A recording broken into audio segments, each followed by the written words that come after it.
Ramadan Now, a show that looks into the different communities here in the Sultanate to see how their Ramadan has gone from a period traditionally dedicated to families, to support, and to community outreach. And now, it's an isolated, remote month. We can no longer do the things we have loved, but what new traditions can we start now? How has life changed for us? Ramadan Now, presented by Fahmi al-Ma'wali, engineered by Muhammad al-Shabibi.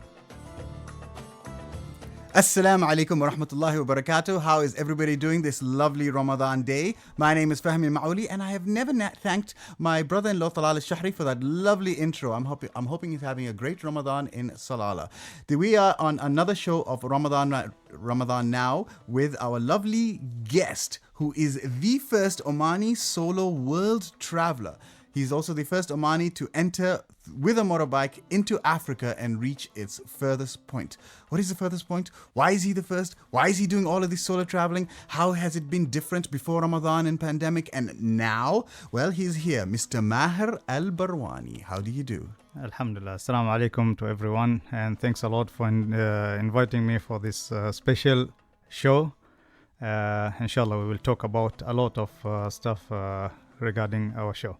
My objective is to try and get as much out from you as possible to make people enlightened, intellectualized, educated. Maybe they might even want to be inspired to get into what you are doing and get to do it here in Oman. I will do my best, and I will forgive me if some wrong mistakes or grammar mistakes there, but I will try my best. Please forgive me that I allow you to be able to speak in any language as possible if you are able to get the information out, and we'll be able to translate it for the audience. I have request you let us talk in Swahili, refuse. You know, my parents did a mistake of not teaching me Swahili, but people are going to say it's your fault, Fahmi. I am there. You know? Yeah, well, I understand it. Let's see if we can get one word out, as long as we get the information out there. Yeah. So as a solo traveler, and what we are talking about, the problems, the effects of before the pandemic and after the pandemic, specifically in Ramadan, I will get into the first question. What is your earliest Ramadan travel solo experience? It was in Europe, and it was a good experience, or you can say the first experience for me to fast out of Oman. That as our parents normally, when have Ramadan, it should be in Oman. But this time I said, let me go out and see what is there and how they used to fast and what is type of food they eat. And but it was really tough in Ramadan in Europe. The hours of fasting is longer than other countries. Seriously, you can fast even 18 hours, 19 hours. Totally different compared to Oman. Sure. But still, I struggle. You know, the climate, it helped also there. Yeah, but how old were you when you thought about it? Your first things you said was, my parents this. So you must have been young when you started this. And your first Ramadan experience was to go into the longest day, place, hours? Unexpected it was because I got stuck in I think it was France, yeah. Okay. And I didn't expect I will fast there. My plan is to go to UK. Yeah. And I fast both. I mean, France, and I went to UK. A little clarity. You left Oman on a motorbike all the way, crossing the borders into Europe, got stuck in France with your motorbike solo. Yeah. Alone. Tell me about that experience. It's when you travel alone, I plan already from the beginning that I want to travel alone, and I would like to cross Europe, and I did it 3 times. It's not for once only. Really, I saw the experience being alone, solo, and you can fast. First of all, we have to concentrate about the fasting. You can fast in Ramadan, and I think better to fast when you're traveling. Normally, you're not going to get a clean food everywhere. If you're fasting, then it means you already avoid all this stuff. Oh, that's a nice little insight. It means one meal, or you can say 2 meal. I mean, after suhoor, or what it call the late night. Yeah. Or early morning. Oh, yeah. Before 4, before the Adhan al-Fajr. Yeah. So normally, if you eat one, that is fine for you, and then you keep it only for the sahur, and you continue your day very flexible and easily. Were you constantly on the bike for the 24 hours? I mean, of course, you need some rest, but how was your day, and how were you feeling in France also? Yeah, and no, for me, I was feeling very easy. Because I get used. The second day, the first day it was difficult, but after the second day, I get used to it. Because normally when I used to travel, also I'm not eating a lot on the way. It has a side effect when you're sitting on the bike and riding and Concentration. your stomach is full of food. It has a side effect. Oh, the other end. So you'd rather be Yeah. on an empty stomach than a... Yeah, and that one that Is that a makes me- secret tip you would give as a solo traveler? That is most of the travelers. I think they have the nose, but yeah, I prefer new travelers or who would like to do this type of trips. It's better for them to be empty stomach, or they can eat some biscuits, apple, fruits, but not to fill your stomach fully, because you will not be able to ride. Right. Now, this is before the pandemic. How would you say things are right now? And have you experienced it? I experienced, because see, when I stopped my journey 2020 because of the corona issue, so I came back from Cape Town and I fasted there. Were you there when it happened? Yeah, I was Okay, there. all right. And thanks to Ministry of Foreign Affairs, Right. they who want support me to come back till Oman. They support me for everything, you can say. Alhamdulillah. And I fasted in Oman in Corona period. Yeah. Yeah, it was So it just really stopped tough, your travels, really brought you tough. back, and you had to deal with everything right over here. But what was really tough, I guess, was the But still psychological element. But first of all, my mind is still there. Yeah. Because my The bike psychological is still there. side, the mental side, Yeah, amazing. she- So the- tell me about that. Your bike was there, the pandemic is affecting you mentally and now materially with your equipment being in South Africa. And you were rescued by yourself. I came when I said I returned back. Of course, I agreed to come back after the government offer me the equipments. I came back and I kept the bike there because I didn't expect that Corona will continue for all these days or months. It's more than a year now.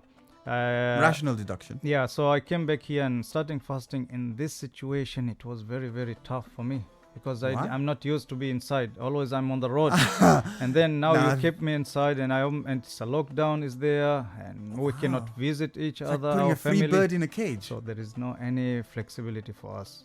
And as I'm talking about myself, I'm not used to this. And then suddenly you put me in the box. Don't go out. How does that feel? And I struggle. Really, I struggle. How long did it take you to get out of the struggle? After the Eid, I was released already. So, in all of this, would you say the beauty of Ramadan when you got back, even though it was painful mentally, physical, spiritual, mental, or just festive? How do you compare it?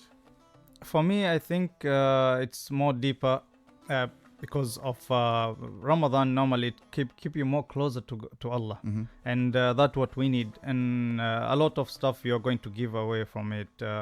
Example, listening to the music or watching the television. Materialism, leaving your motorbike in South Africa and coming back. you know. And even In fact, that was a tough challenge, I think. you know. That's your Ramadan penance. Leave your solo travel and focus right here at home. and return back home. It's this too. It has also benefit of that. It keep me closer to my family. And that 3 years I was away from my family. For all the Ramadans I was out of Oman, and I prefer to come. As the government, they brought me back, so I said, okay, fine. I have to come back and sit with them now. And I keep was going to fasting. ask you leaving solo, was you running away from your family? No, I'm just kidding. See, it's not like that. Yes. But it was for me. I have to do something. I have to do the achievement, and I kept my family in on the side. I said, now I have to reach. I have to leave my age, my nationality. I want to raise the flag all around the world, and you have to sacrifice about something. Of course, you cannot 100% sacrifice of the family, but my family was traveling with me. They used to come to the point which I am there. For example, Cape Town, they came to Cape Town, and we was there for almost 3 weeks. And also in Zanzibar Island was there, Tanzania, and a couple of countries, even UK. Speaking of Tanzania, you have a famous video going on WhatsApp of you saying hello to the Vice President of Tanzania then, who is the President of Tanzania now. Right now. That video, I didn't expect it will distribute in this way. It is there in my social media, in YouTube, Instagram. Just who would like to follow, they can just do. An honest plug, people. Check out his account. Maher around the world, Maher _ the _ world _ So who would like to follow, please, it's a Maher support underscore also. the underscore world. Maher around the world. Around the world. Nice. Maher With, around with the world. underscores in between. With underscore, exactly. Very good. Sorry for mistake. So, if you go around the world, have you gone around Oman? A lot. I went to from Musandam to Salalah. I have crossed all the coast from Musandam till Salalah. This is with the motorbike on your own. With the friends? motor. Normally in Oman, I used to travel with my friends. We are 3, 2, depend. I prefer to in Oman to be with groups or to have friends, and I like to promote the way in different way. But out of Oman is so difficult to travel with someone. Why? Because Costs and not difficulty only the and cost. families. No, if you travel with two, it's low cost. Because you are sharing, for example, the accommodation, the food. I meant like if I was traveling with you, I'd be like, dude, I don't have money. Yeah. You know, stuff like that costs. No, but normally you'll come with your already prepaid everything. Okay. So I prefer in Oman to travel with two because you have a social media, you are promoting in your way and I'm promoting Yes. on my way. Yeah. So my goal is to promote Oman and discover it because we need to promote our tourism in Yeah. Oman mostly and we will not depend But on this is you going out and promoting outside, or Yeah. is it letting them come to Oman? that is my goal also. Now that the pandemic cancelled all of that, so It- or at least No, I will reduced not- it to no, minimalist. It's reduced, but it didn't by a lot. cancel. I used to do even in pandemic. Okay. And the lockdown, we know. Tell it me, what did you do during the pandemic? I tried to go to Salalah, Mm-hmm. and that days was Salalah. There's like a border there. It's a checkpoint. Yeah, checkpoint. So they didn't allow us to go there. So Right. imagine you're riding around 1,000 kilometer, Yeah. and then you reach there. They will say no, you have to return back. And this probably happened while you were riding, with the news happening updated on the day or on the Yeah, hour. we so request them. unfortunate. We're just coming to do some promoting the place, and it's a lockdown. But we are two only of us. Okay, Sorry, three. Which does bring me to the point of, would you go through the length and breadth of Oman now with the pandemic, since it's now your best, easiest option? There is one point is it disturbs us.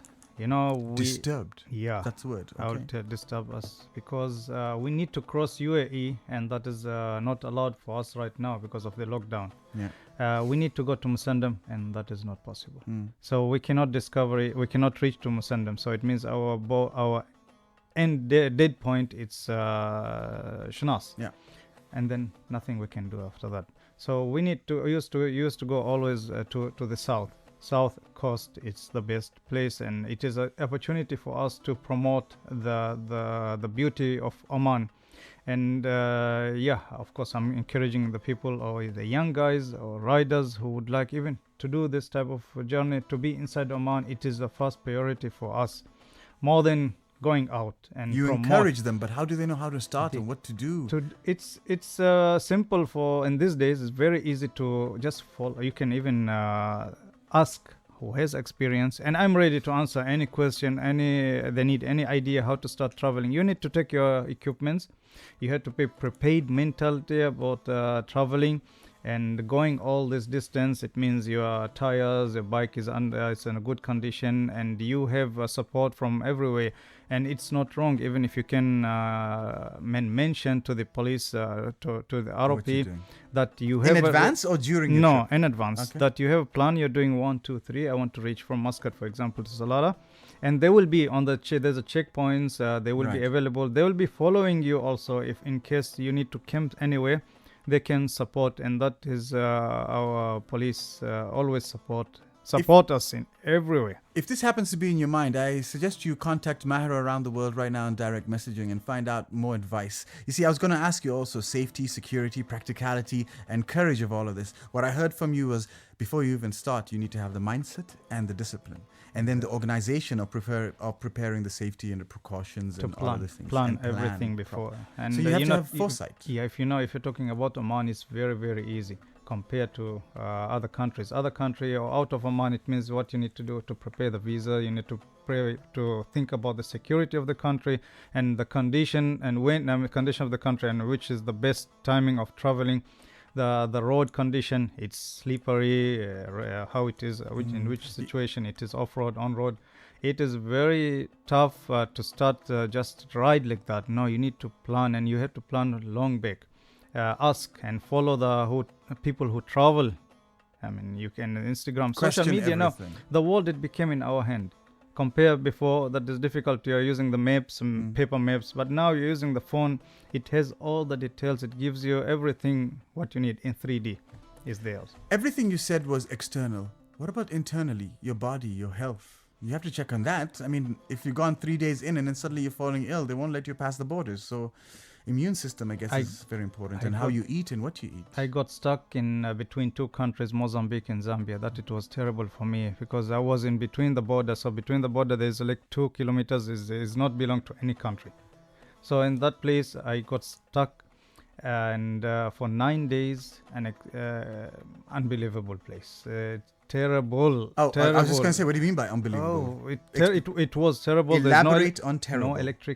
No electricity. There's no proper food. I can see them the way they cook. Really, if you see them, Fahmi, I don't think you'll eat. It's not clean food, and you need to eat. Nothing else. You don't have anything, and there's no shops. So how did you cover yourself? 9 days. I was just eating the same food. Same food is which was dal. It was not no. I prefer it was dal, but it is a corn. Yeah. It's like a blended corn. Right. And sha'ir. I don't know. Well, you should have had a survivalist video going on there. 9 days. That would have been very interesting to see how you survived those 9 days eating corn. Yeah, and also the rooms. It was a bedroom. There are a lot of snakes in that area. There's scorpions factor. Are there. You sleep and you're scared. Mosquitoes, insects are there, and even the restroom is. You had to walk away, far away. Wow. And there's a dogs. It was not safe at all. Please, but alhamdulillah. Do not talk to me about restrooms. I'm somebody who just uses my own home. I will never use outside. So I don't think I can be a solo traveler. In this situation, you have to do. Yeah. No choice. I think I brought up a point. Yeah, I don't know if I can be a solo traveler since I don't like to travel more than 3 hours from my restroom. So how could I be a solo traveler just like you? Mindset? Organize that stuff? Teach myself something? I get used already. I get used to this because I prepared my mind that I am not depending on anyone. I cannot depend on the clean restroom or clean room. Always sleep anywhere you can get. Even on the road, and that it happened with me. This is not for the cushy. Sometime. I want my cushy. I'm just playing. No, but it's nice. I love everyone to try to travel around the world, and it is and especially in Ramadan. Don't think your Ramadan it's only just for the prayer. Yeah, it is there. But at the same time, you can live normally. You can fast and enjoy your time. You start reading Quran and pray and continue fasting. You will not feel it. But if you sleep more, I think you can feel hungry very quick. Interesting perspective. Since you told us about your experience in Mozambique, can you give us any bad experiences you've had during Ramadan? It was one Ramadan. Before the pandemic. It was before. It was 2015. So I didn't expect. I tried to fast. It was in Turkey, and there was crossing from Turkey to Iran. It's closer to Iraq border, and really the temperature was there 60 degrees. Anything melting from your bike? I was melting. Yeah. Myself. The bike, forget about. Yeah, you have to wear all your protective gear. You must have been boiling. I have to wear my full gear, safety gear, but create a lot of heat, and I need to drink water. I stopped the bike around 1 o'clock p.m. Problems. And I just break my fast. Yeah. I have to eat. Subhanallah. I need water and biscuit to recover. Otherwise, I know I can fail and I can get dizzy. Yes. Correct. Yeah. So it was unnatural. Everything there was unnatural. The heat. The heat, it was and it is desert. Desert place. And alhamdulillah, I reached 1 o'clock. I said, no, I have to break. Otherwise, if happen anything, if I fall down, then I will be alone. As a solo, I'm alone. Nobody knows me. In that area, it is out of the capital. So no, nothing is special there. Big hospitals. Alhamdulillah, but I cross and I break my fasting.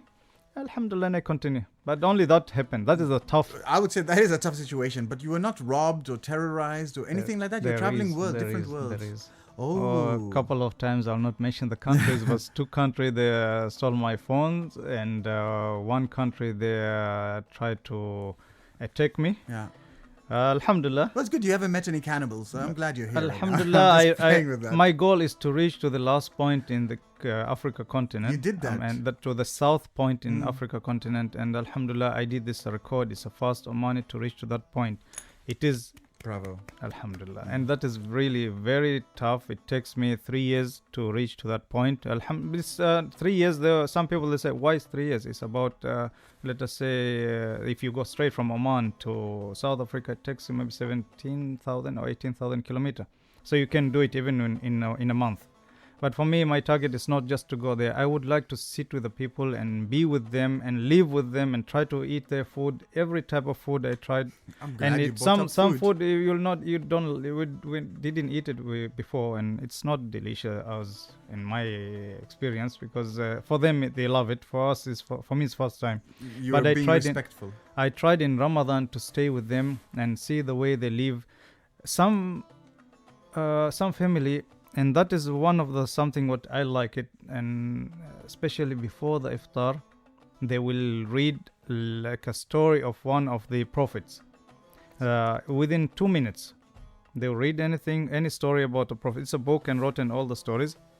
What they're doing is they read the story and give us about the history of that prophet in 2 minutes, and then we will start the dinner. So this habit really, nice ritual. I love this way, and I wish even all of us in Oman or all the Muslims, it's good to read a story, not only just a dua. Yeah, dua you can say it, but also to read a story within 2 minutes before your dinner or before your meal. It's very nice, because always is giving you a new information, and it's a chance that, because most of us, so many of us, were not reading about the history of Islam and the story of other prophets, not only Prophet Muhammad. So we need to learn indirect. So this way of, this is a message. It's a nice touch. It's a nice, and I really like it. I didn't see it, but I saw it in South Africa. And thanks for the family who hosted me, and they gave me this idea.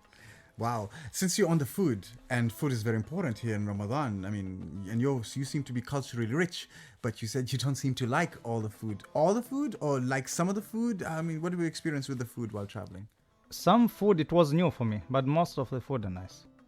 I'll tell you seriously. But some of them I didn't like in Mozambique. Not Mozambique. Mozambique, the way they cook only. Yeah. But this was delicious. All right. Fish, and it is nice, not bad. But the way they cook it, if you see it, you'll not eat, because they don't have the clean area. It's not there. Fine. But maybe the food which I didn't like it so much. It was in Ethiopia. I'm not used to it before.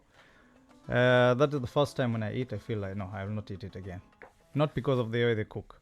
Okay. All of the taste. Interesting. You got your own perspective. You got that filmed for anybody to see? Yeah, I have it, but I didn't upload it still in my social media, because still I'm working with editing my videos and photos.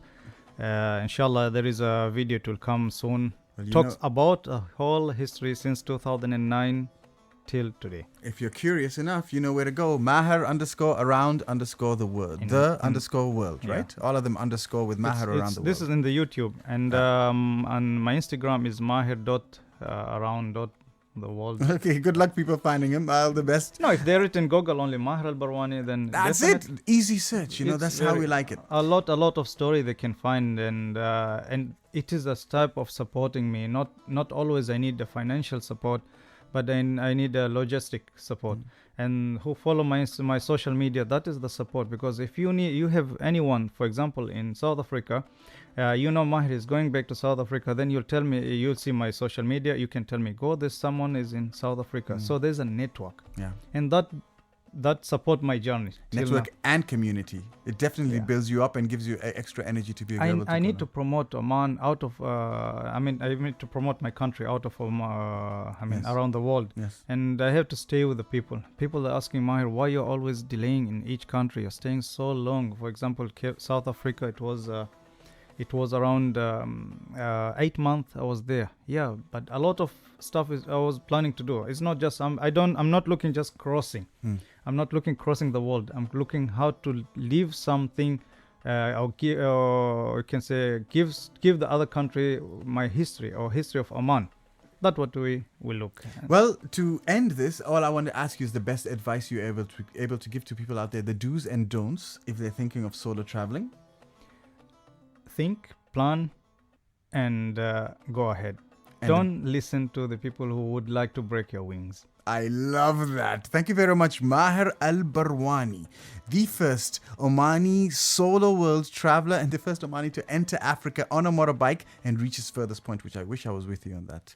Would you like to say anything? Yeah, I would like to thank everyone who support my journey, especially my wife and my family, father and mother and sister and brother, and also PDO. They support me financially, and other people who doesn't like me to mention their names, and they support me financially also there. Allah bless everyone, and special in this holy month. And thanks to Oman Radio at Ramadan now. And thanks to you, especially Fahmi, for this special interview. And everyone, I'm waiting your support. Yes, we're all waiting for your support. We're done with this show right now. I'll be back soon as fast as possible. Please tune in to this time. And we'll be having many people from many industries talking exactly what's going on right now, before the pandemic, after the pandemic, and the effects during Ramadan. I hope it's interesting, and please catch us on the next show.